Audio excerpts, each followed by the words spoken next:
بسم الله الرحمن الرحيم. ده سورة البقرة نم آيات. يخادعون الله والذين آمنوا وما يخدعون إلا أنفسهم وما يشعرون. لفظي جبارة هغوی غواړي چې الله او مؤمنان دوکه کړي، په حقیقت کې هغوی یوازې خپل ځان دوکه کوي او نه پوهیږي. تفسیر د دې آیات هغه دا دی، په دې آیات کې هم د منافقانو صفت بیان شوی.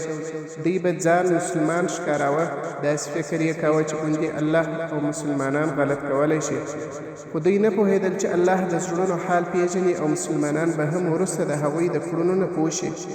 په حقیقت کې دوی خپل ځان ته نقصان رسوي، ځکه په دنیا کې د مسلمانانو په منځ بدنامیږي. په آخرت کې د منافقینو ځای د دوزخ تر ټولو ښکته برخه کې دی چې هغه درک الاسفل نومیږي. او د دې آیات ځینې مهمې فایدې: اول، الله نه دوکه کیږي، هغه د زړونو نیتونو ته ګوري.